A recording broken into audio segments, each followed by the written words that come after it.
To demonstrate the bright line emission spectra emitted by atoms in the excited state, we have a spectroscope.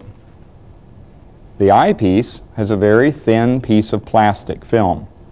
The plastic film has over 25,000 scratches on it per inch and acts as a prism, breaking the light into its component parts.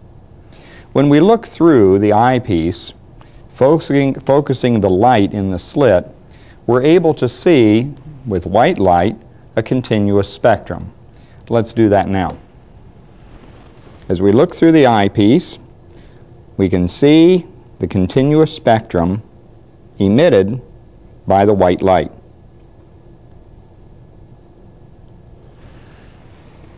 White light contains all frequencies and wavelengths.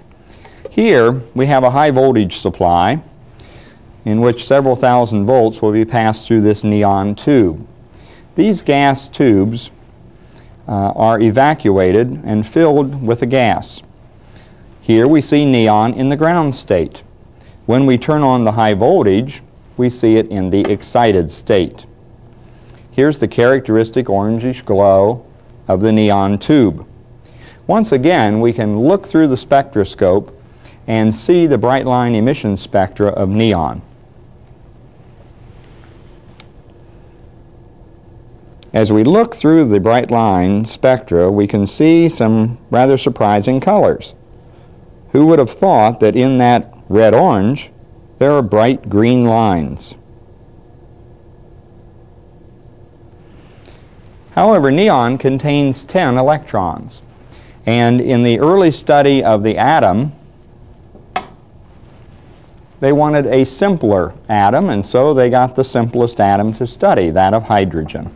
Let's replace the neon tube with a hydrogen tube.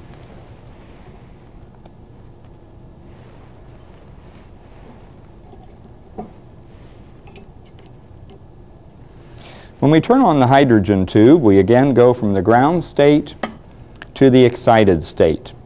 Here the color is a little dimmer, and with only one electron moving, we would predict and expect to see fewer spectral lines.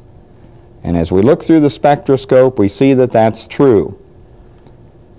In the visible spectrum, hydrogen has 4 spectral lines.